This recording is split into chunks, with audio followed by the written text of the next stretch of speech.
Hello everybody and welcome to a new episode of Rebirth Island, and today we will be following the migration of a herd of Triceratops. Let's get into it.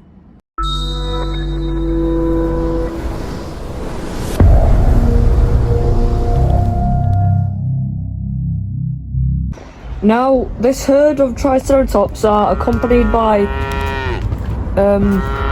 other dinosaurs such as Stegosaurus, Iguanodon, Euophocephalus and Pseudoceratops. Most of these are desert dwellers, and if you recognise, that is Plato and Moss. And where are they going?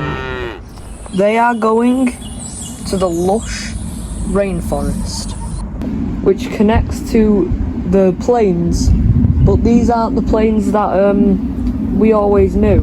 No, these are larger and more fresh. But, as in tradition, but at this point,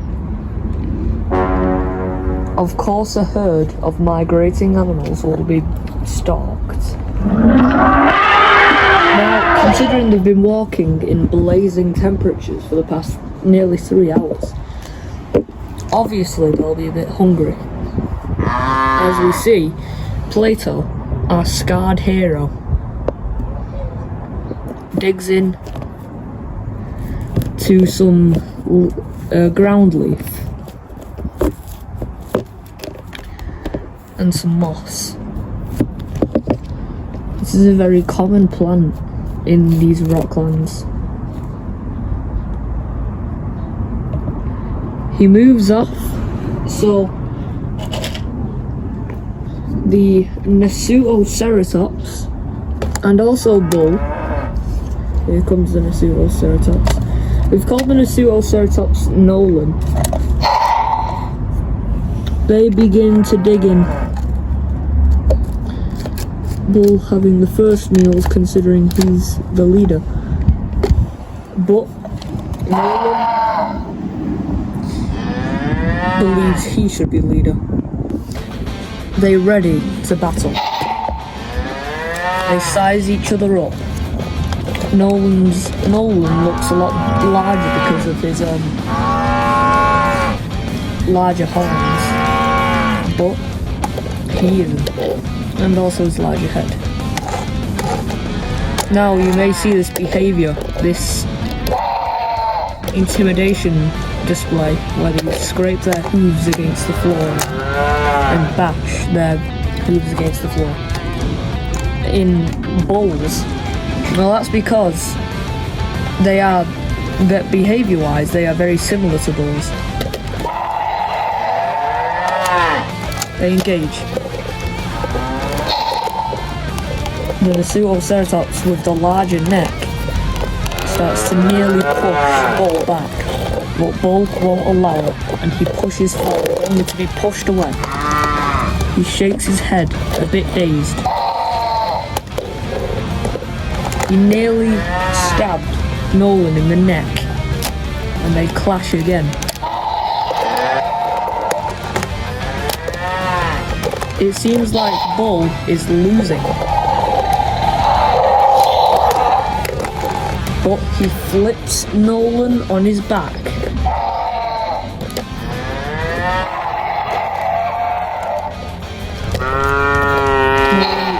Nolan puts his head down, shakes his head to make himself look larger, but Bull doesn't care. This is his herd. He does a cheap move by using his crest as a weapon, but they don't care. Now the thing is with Pseudoceratops, they don't have the nose horn, and Bull used that to his advantage by stabbing Nolan in the nose with it.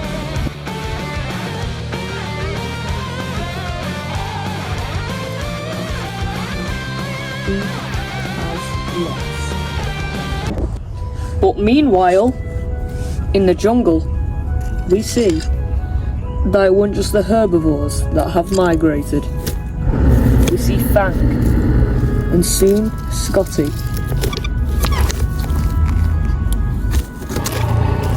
They are doing fine in the jungle.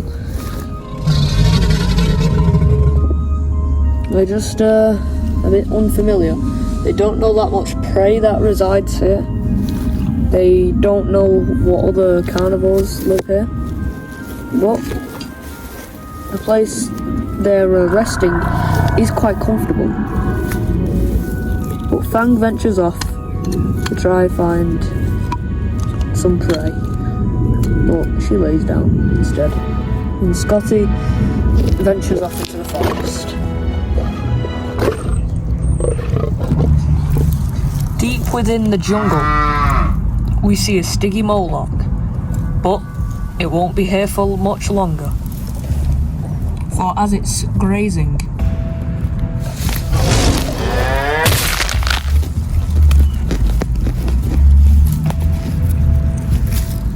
Scotty jumps out of the dense foliage and kills the stiggy moloch before dragging the corpse deep into the jungle. But off in the plains, it isn't just the large herbivores and carnivores that are fighting now. But if we pan around, we see Anubis and Sobek fighting what looks like a mate like a baby. They do intimidation displays. Anubis just roars, which sounds like squawks, while Sobek starts to secretly flank the mate. They try intimidate the mate into running away. Well, this is more of a fight to stay alive. But the mate believes otherwise and pounces onto Sobek, and immediately Anubis pounces onto the mate.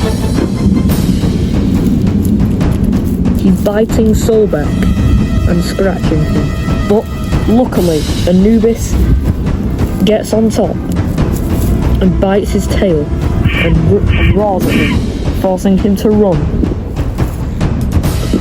But they soon find out that their struggles aren't over yet, for they hear roars in the distance, more from the skies, and they run into their burrow. For only a few meters away, an adolescent Carnotaurus is patrolling, and the mate is still here. They are in big trouble, as the mate believes it's safe.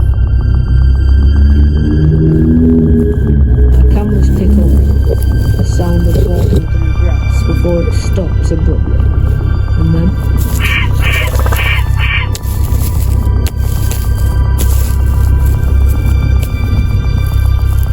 the Carnotaurus has struck. But a tiny little baby like this, at least one of them, will be enough. And the mate is still alive. It's just slowly being squeezed to death.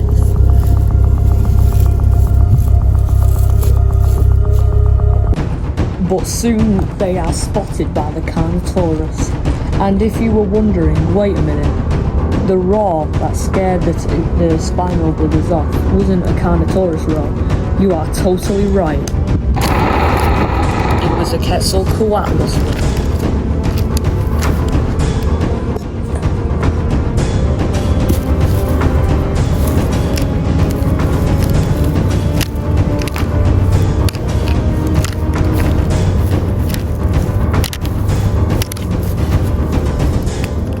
They both battle it out.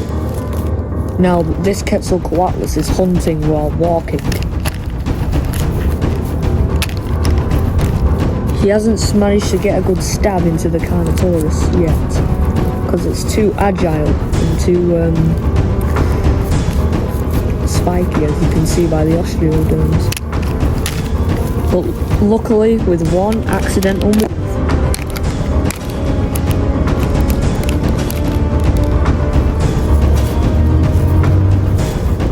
It stabbed him in the leg.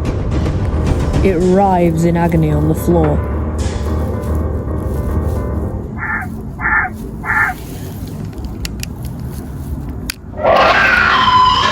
Before it's bit on the jugular by its sharp beak and stabbed once more.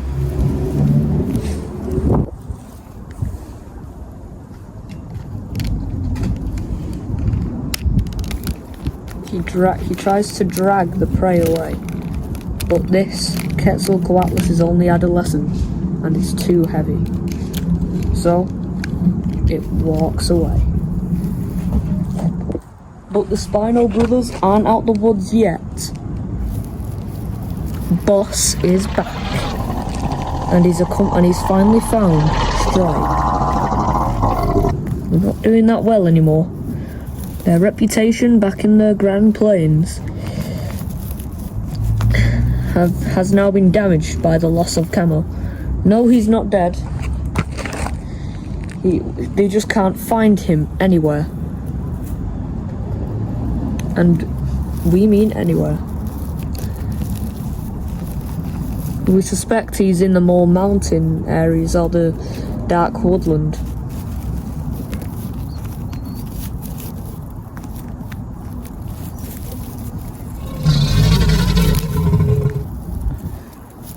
They're not the best friends anymore.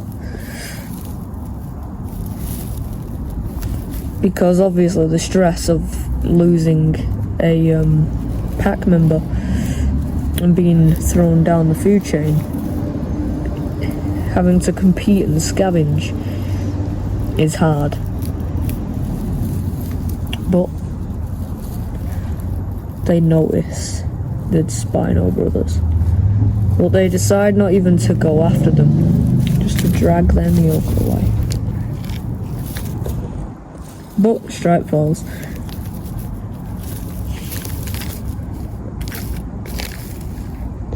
Meanwhile, back at the herd, two problems arise. One, the Euophocephalus has straggled away, investigating a dead Miragaya. And two, the jungle is on a cliff, and the two Rexes have found the herd. And now the Euophocephalus problem has gotten worse. It's Chomp. He has a reputation now for almost like Rex when he was a teen. Although being small and young, being able to take down things that could easily kill a normal Rex. In other words, he's fulfilling the role of a very unexpected Rex. As it looks like the Euophocephalus is walking away,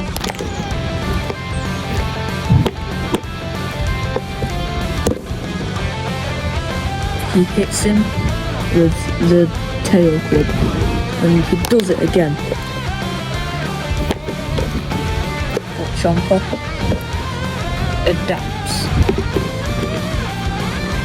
He starts to get a bit wary of the tail and starts dodging it.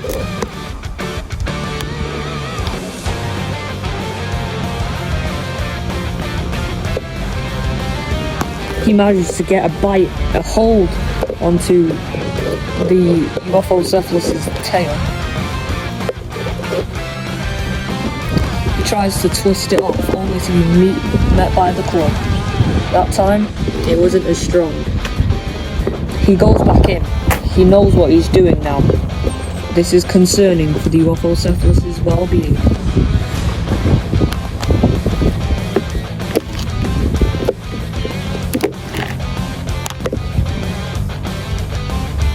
It looks like he's losing. He's badly beaten.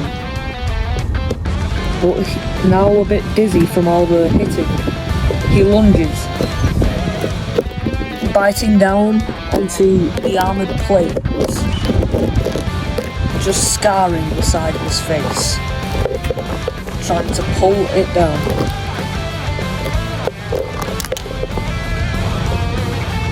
Now, if you remember, Rex broke his arm Now his other one is broken.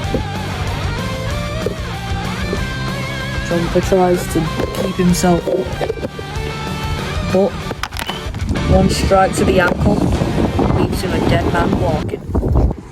Now his face is scarred, his ankle broken and bleeding, same with his arm. Now this isn't good for dinosaurs.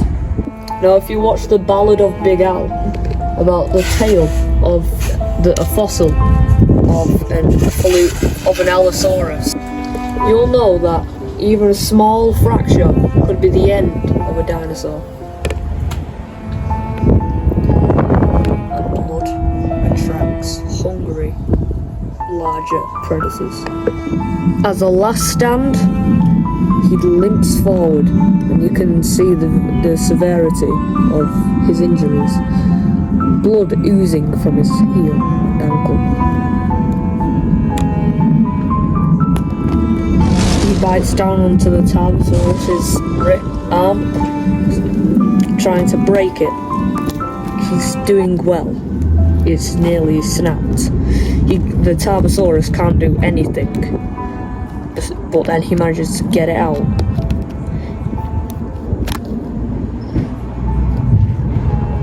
He coughs, but then gives the Tarbosaurus the chance to strike.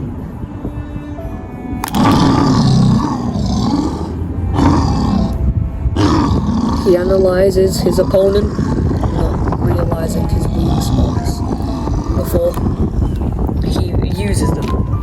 Gets to his ankle.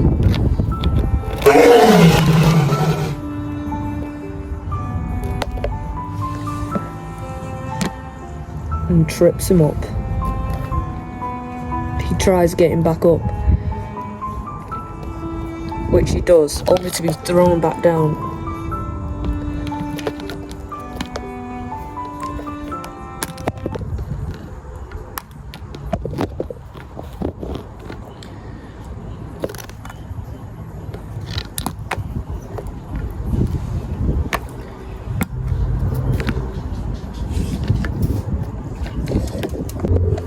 Blood scattered across the rockland floor as the Tarbosaurus digs in. But meanwhile, back at the cliff, there's an even worser issue.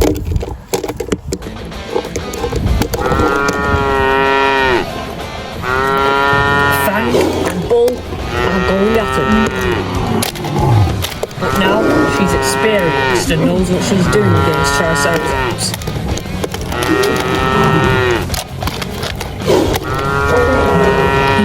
She bites down on the back of the Triceratops, but luckily he uses his larger body weight to knock Fang off before trying to charge, but only getting his horn bitten. As Fang is doing a great job, Scotty runs to help. Could this be the end of Bull? Bull is backed into a corner with no visible damage to his skin, but as Scotty lunges in, he's tripped up.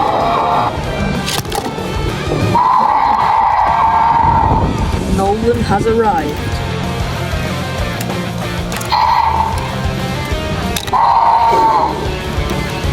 Scotty, it seems like he has the advantage, but Nolan does have the advantage. His larger horns managing to hold Scotty away from his neck, but Scotty has a better idea. He turns his head around and bites down on the side of the crest, only to be pushed away. He needs to avoid these horns, for unlike bulls, he can easily dodge those. These are a lot more widespread. He could easily penetrate his stomach.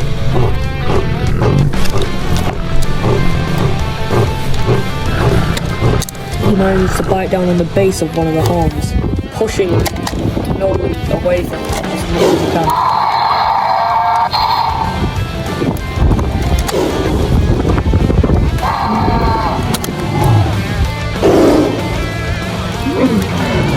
But by all means necessary, Scotty won't die today.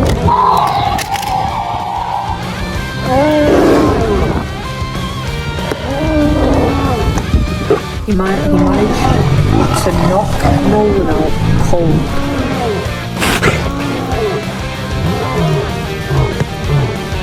He approaches, but Nolan gets back up.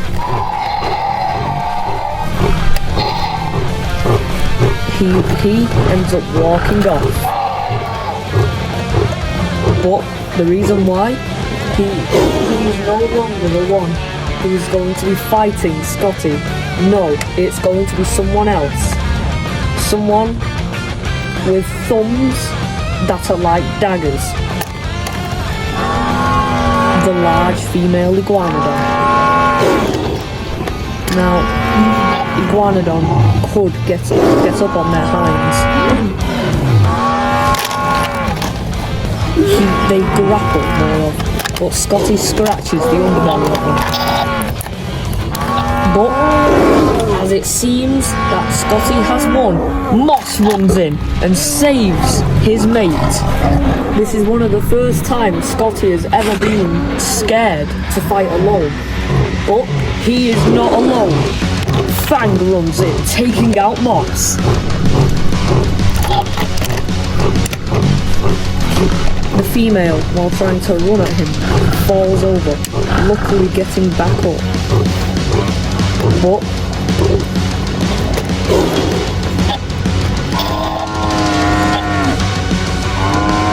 that won't stop Scotty from analysing the weak points,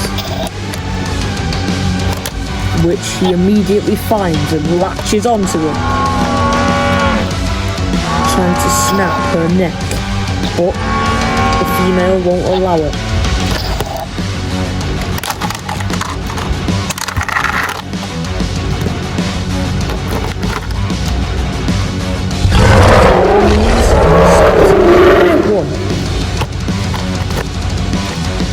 He starts to try rip open the neck, but just in time, he gets hit in the face with the tail. But that won't stop him. He tries dragging the iguanodon back, but it's too heavy.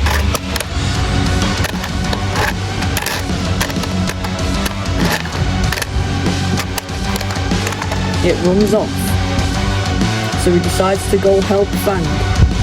Back with Fang, we see that she's been doing an amazing job. She's even holding down Moss by biting onto his head. He isn't dead, he's just struggling. And Bull is catching his breath.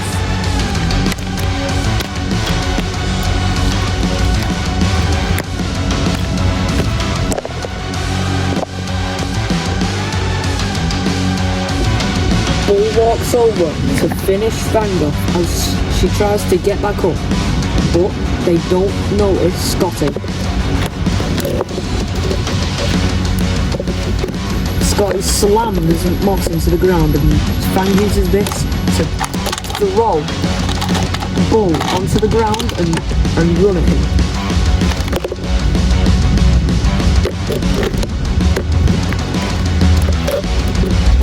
He bites down on the car.